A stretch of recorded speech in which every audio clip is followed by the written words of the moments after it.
What's up gamers, Brian from Island Delver Gaming here, and for today, we're gonna take a step back out of MTG Arena and do something that's related to actual paper magic.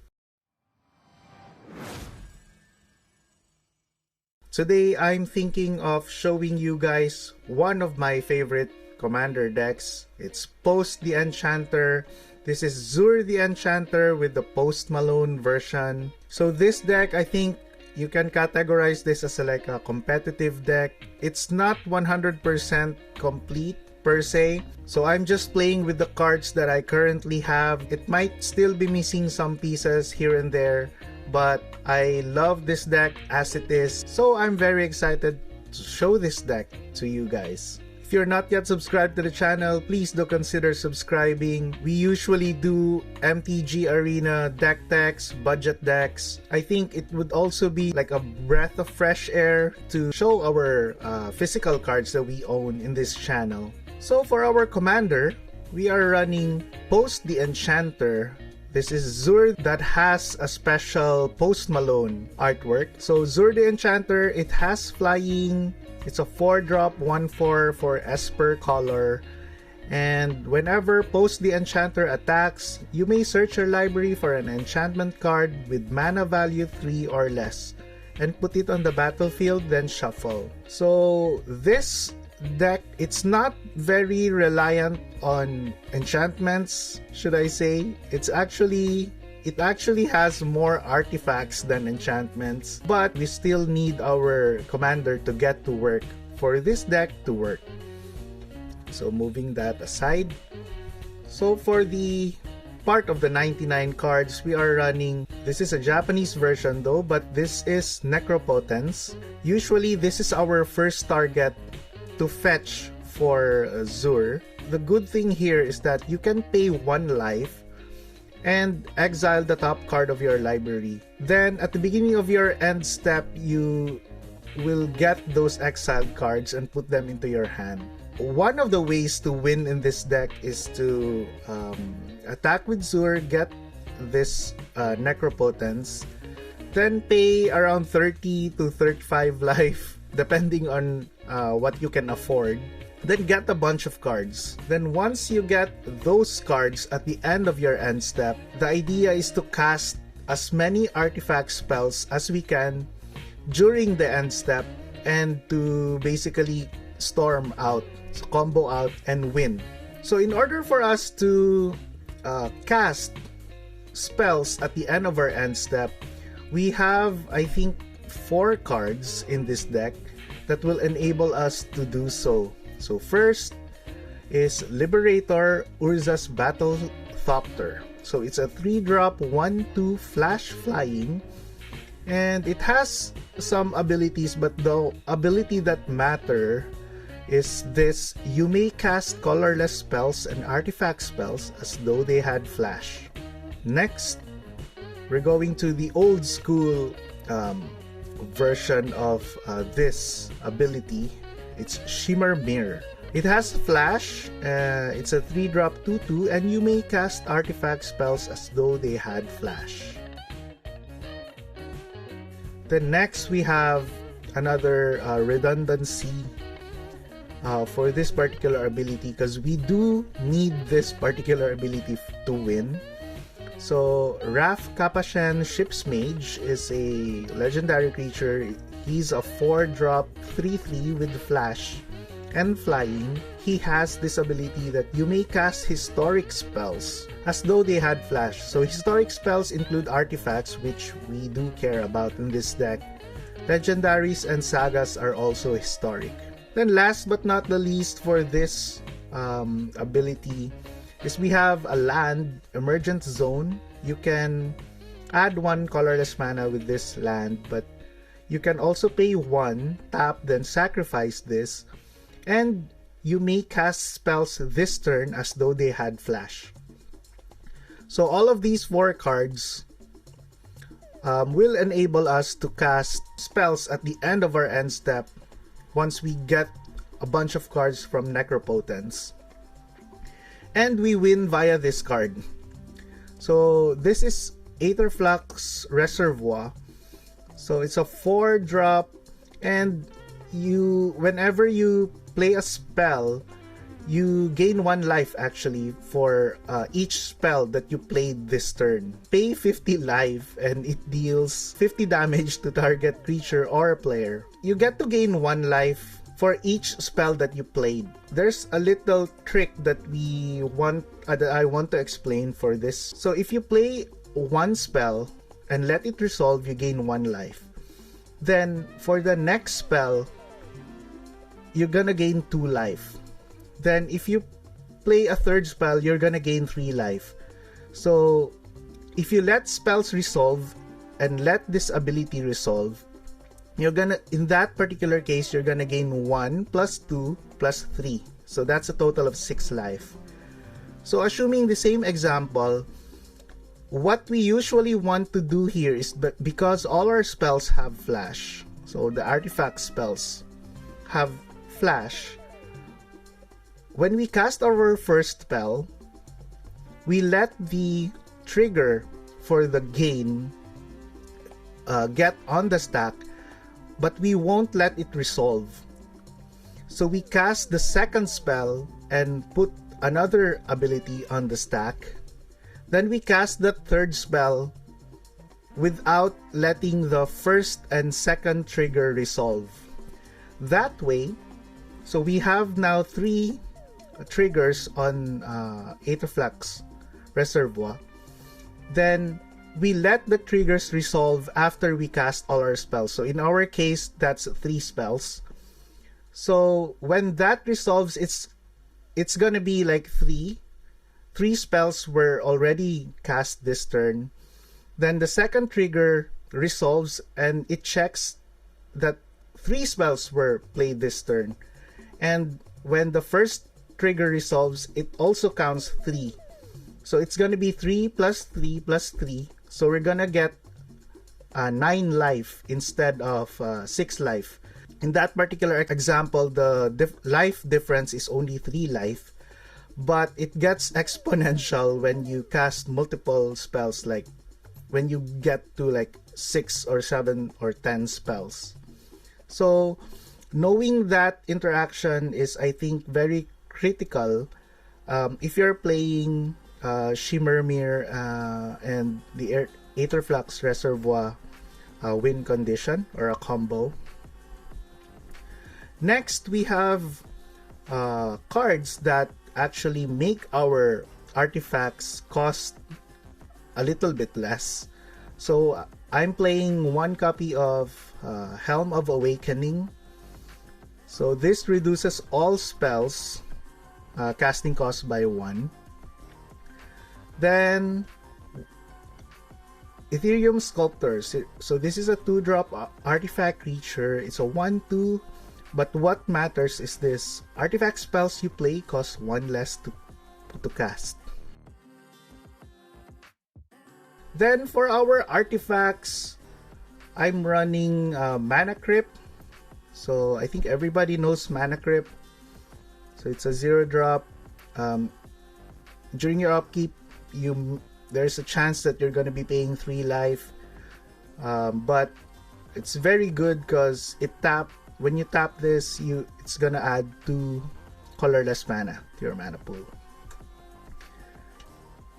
For our other 0 mana artifacts, we're playing Chrome Mox,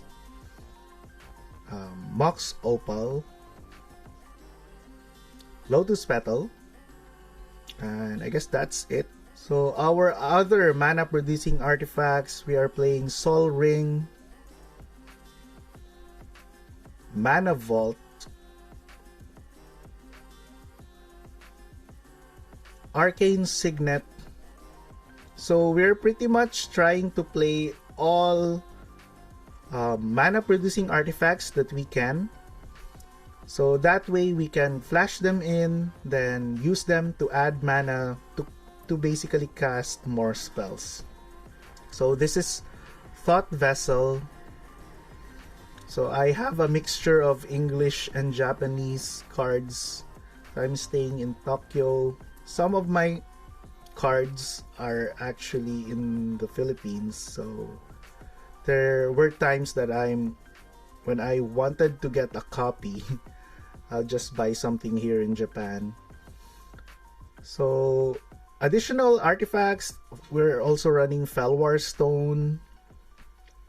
Then we're running the 3 signets for our Esper color. This is Dimir Signet, Orzhov Signet, then Azorius Signet. Let's just make our artifacts into like one pile. For the talisman, I'm only playing 2. I don't have the Azorius one. So I'm playing the Dimir Talisman and the Orzhov Talisman. So additional mana producing artifact, we're playing Mind Stone. This is the newer artwork for Mind Stone. Then Lightning Greaves is a very important artifact in this deck, I think, because when your opponents see the Zur the Enchanter, most of the time they're gonna kill it. So Lightning Greaves is very important because you can equip this and allow your Post the Enchanter, your Zur the Enchanter, to attack on the turn that it enters the battlefield. So with all these mana producing artifacts, there are cases when we get to cast Post the Enchanter on second turn if you're really it's very rare. So usually you can cast Post the Enchanter on turn 3, equip Lightning Greaves and attack on turn 3, and you get to fetch Necropotence and try to combo off. So the good thing again with this combo is you'll only get to draw like 1/3 of your deck. So it's not really an automatic win. So it depends on your win cons or how many artifacts or how many tutors you get on those 30 to 35 cards that you can fetch off of Necropotence. So I think it's pretty fair if you can categorize it that way. So next is Scroll Rack. So Scroll Rack is important in a way in cases that you can't draw your answers. You can choose any number of cards in your hand, set those aside, and put an equal number of cards from the top of your library to your hand. Then put the cards you set aside on the top of your library. So you're filtering out the cards that are not needed and drawing that much cards from the top of your deck. So when your answers are not there on the top 30 cards of your deck when you go off with Necropotence, this will give you like a second chance to try to draw your combo pieces. Next is Wishclaw Talisman. I think this is very critical. It's an artifact, so you can get to flash this in, and this is basically a tutor. So it's a 3 mana tutor. After activating this, you're gonna give this to your opponent, but that won't matter if you would be winning on that same turn. Next, I'm playing Defense Grid. So this is our defense against interactions and removals from our opponent once we are comboing out. So next is Bolas Citadel. I think this card doesn't need to be explained. This is a very, very good commander card. So those are our artifacts for this deck. And next we are running 3 spells that turns our artifacts and allow us to cast them again. So first of those spells is Rebuild. 3 mana instant from Urza's Legacy. Return all artifacts to its owner's hand, and it has a cycling 2 on this. Then next is Paradoxical Outcome. It's still the same. You return any number of artifacts to your hand. It's not only artifacts, but the way the deck works is that we're gonna be returning artifacts to our hand, but you can return any non-land, non-token permanents to your hand and discard. And you'll get to draw that many cards. So in our deck, we're just gonna be using Paradoxical Outcome to bounce all of these artifacts back to our hand, cast them again, draw some cards and cast them again for additional Aetherflux Reservoir triggers. Last but not the least, Retract. So it's a 1 mana return all artifacts you control to their owner's hand. So I'm playing a lot of combos in this deck. Some a lot of 2-card interactions. So first card is Solitary Confinement. I think this video will become like longer than my usual videos. I'd like to go through our cards and try to explain why I included these cards in the deck. So Solitary Confinement is an enchantment. You skip your draw step, and at the beginning of your upkeep, you need to discard a card. The good thing here is that you can't be the target of spells and abilities, and you're going to prevent all damage that would be dealt to you. This is kind of like a combo for Necropotence. If you don't get to draw your answer, you'll have an enchantment that gives you Shroud and prevents all damage. And even though you get to skip your draw step, that's okay. You're gonna just be drawing off, like pay 1 life for to draw some cards off of Necropotence. So very, very nice card to have. So other win cons on this deck is Thassa's Oracle, Demonic Consultation, and Tainted Pact combo. So I think everybody knows this combo. So you cast Thassa's Oracle and let the trigger go to the stack. Then while the trigger is on the stack, you cast either Demonic Consultation or Tainted Pact.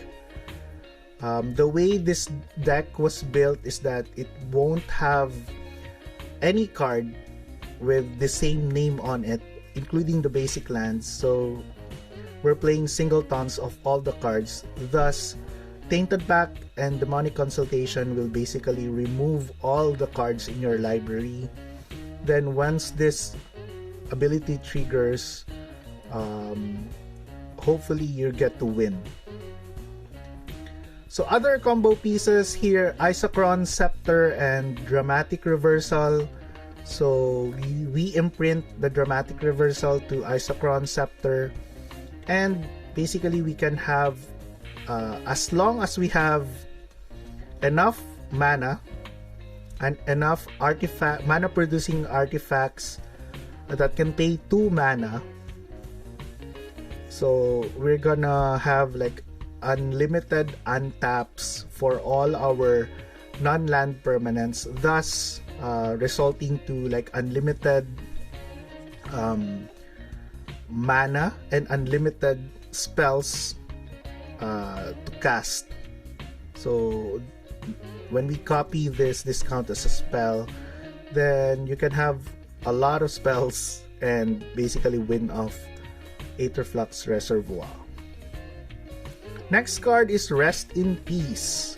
Rest in Peace in this deck combos off with 2 cards, Energy Field and Helm of Obedience. Rest in Peace will exile all cards in all graveyards. Then if a card or token would be put into a graveyard from anywhere, exile it instead. So this creates a very unique, a weird interaction with the Helm of Obedience, wherein we pay X and put the top card of target player's library into his or her graveyard. Continue this until you put X cards onto that, or a creature card into that graveyard. So what happens here, because of the replacement effect of Rest in Peace, if a card would be put into a graveyard from anywhere, exile it instead. So it kind of removes the end requirement of Helm of Obedience abilities and end up milling out or exiling the entire library of your opponent if you have these combo. Then another card that combos off of Rest in Peace is Energy Shield. So this is not a win though, but it buys you time to basically draw your other combo pieces. So Energy Field, prevent all damage that would be dealt to you from sources you don't control, but whenever a card is put into your graveyard, you sacrifice Energy Field. But then again, if you have Rest in Peace, no cards will be going into your graveyard. So you're gonna have like a pseudo protection from all damage if you have this combo. To add additional mana, we're playing a Dark Ritual and Culling the Weak. So you sacrifice a creature, add 4 mana to your mana pool. So most of the time, when we attack with Post the Enchanter, Zur the Enchanter, and we already have the draw triggers from Necropotence, we can sacrifice Post the Enchanter with this card to add 4 mana to our mana pool. So for our tutors, we're playing Vampiric Tutor, Scheming Symmetry. It's a 1-drop. You target 2 players and search your library for a card and put that card on top. But usually it's okay because if you have ways to draw that card that you put on the top of your library, then it's okay because your opponent won't have the chance to get whatever he or she searched. So next is pretty old school Demonic Tutor. So Vampiric Tutor and Demonic Tutor are like old school tutors. I don't think they need explaining to do, so I just skip them. Next is Mystical Tutor. Is our blue tutor that searches for instant or sorcery card and you get to put it on top. Next we have Step Through and Vidalcan Aether Mage. These 2 cards do have abilities, but most of the time we only care about the wizard cycling ability. So these 2 cards fetch us a wizard card in our from our library, and the usual target for that is Thassa's Oracle. So Thassa's Oracle is a Merfolk wizard. Next are counterspells. So we are playing a bunch of counterspells in this deck. 1, 2, 3, 4, 5, 6, 7, 8, 9, 10, 11, 12, 15 counterspells. So Memory Lapse, Dovin's Veto, very good card if your commander allows you to play this one. Counterspell, Flusterstorm, Dispel. We're playing Spell Pierce, Mental Misstep. This is a miscast. I think for the Japanese cards, I'll just flash the English image here on the side.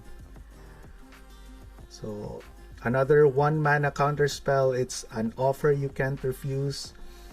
It's okay to give your opponents the treasure tokens. The important thing is that you're trying to combo off at the end of your turn. So usually your opponents won't have the chance to use those treasure tokens unless they are playing instants. Negate, Arcane Denial, Force of Negation, Force of Will, Misdirection, and Unwind. So I think this is kind of, I like this card in a way that it's basically a free spell, but of course you need 3 mana to cast this. So it counters target non-creature spell and you get to untap 3 lands. So I'm still missing Mana Drain, Pack of Negation, and my Swan Song is actually in the Philippines. So these are the 15 counter spells that I'm playing currently in my deck, because I'm only gonna be using cards that I currently have here in Tokyo. So for the removals, we are playing Swords to Plowshares, Anguished Unmaking.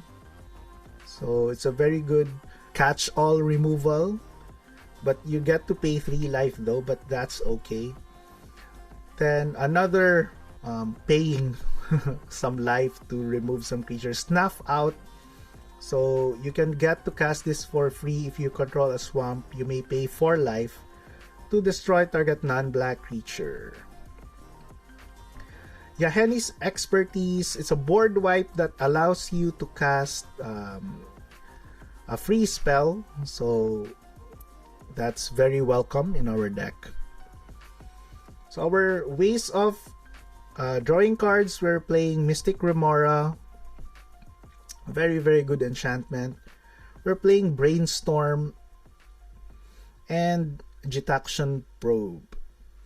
So I still don't have my copy of Ristic Study. I should probably get that. If so, it's a very good card, especially if you're trying to play off of competitive. But then again, I don't have it, so, and I don't want to proxy cards, so I'll just play with the cards that I have until I get the chance to buy, to get a copy. So for our land base, okay, for the remaining cards, these are all lands. We are playing a full set of the original dual lands, not a full set, basically the full Esper cycle of the lands. So we're playing Underground Sea, Scrubland, and Tundra.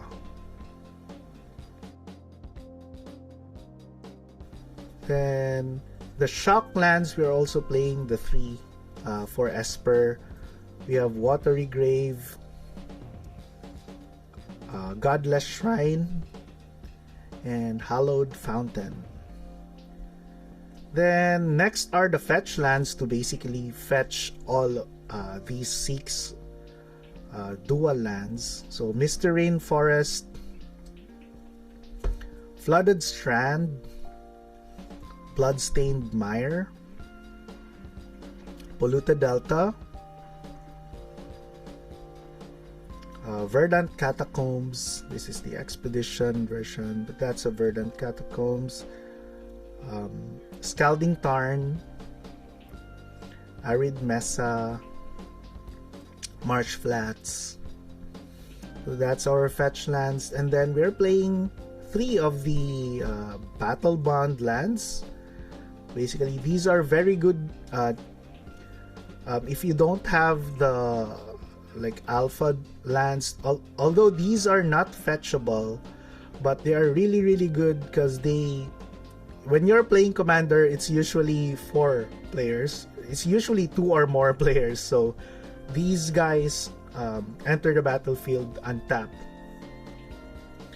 So Morphic Pool, this is Vault of Champions, the Orzhov version, and Sea of Clouds for the Azorius version, blue-white. So next are lands that produce any color that we need. So Command Tower is a very good common for that. Mana Confluence, Exotic Orchard. It's pretty cool though, because with many opponents, most of the time you'll get something that you need from Exotic Orchard. And also, one thing that I wasn't able to explain, all the land decisions that we added here are based on the notion that we want all our lands to come untapped. So that way we won't waste a turn wherein we play an untapped land and do nothing on that turn. So next is City of Brass. Pay 1 life, add any color. Then we have Ancient Tomb to basically for our ramp. So Ancient Tomb is very good. This is Reliquary Tower. The good thing here is that you don't need to discard, so you have no maximum hand size. We also have that Thought Vessel. So this card also gives you no limit on your hand size. That way, if you don't combo off with Necropotence, you don't need to discard to 7. It happens sometime. There was a time, I think, when I tried to combo off and didn't get to combo off, so it's really a waste of turn. I needed to discard all the cards that I drawn. Hall of Heliod's Generosity. This recycles our enchantment, so the ability to put target enchanted card from your graveyard on top of your library is very, very nice. Dark Water Catacombs. This is the Signet lands, and we're playing Skycloud Expanse, the blue-white version for that. So it comes untapped and it gives me a combination of colors that Zur needs, so that's why I included two copies of this cycle. Then last but not the least are 3 of our basic lands. So we're running 1 copy of Island, 1 copy of Swamp, and 1 copy of Plains.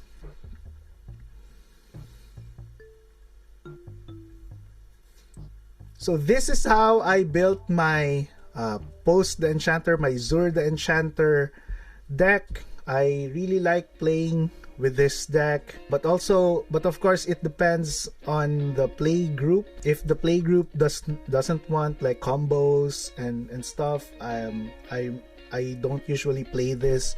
But if the play group plays like cedh decks, competitive decks only, then this is the deck that I usually play by default. This is how I built my Zur the Enchanter deck. You can let me know on how you built your own Zur the Enchanter deck. I think there are many ways to build Zur the Enchanter. Please do let me know in the comments below what cards you are playing that are not included in my list. I'd very much like to know, because I might include those cards in this list in the future. So please do let me know. I'd like to basically interact with other players, especially players who also run Zur the Enchanter in their decks. So I guess that's it for today. Thank you very much. It was a very long video, but thank you very much for staying with me. I hope you like this kind of content.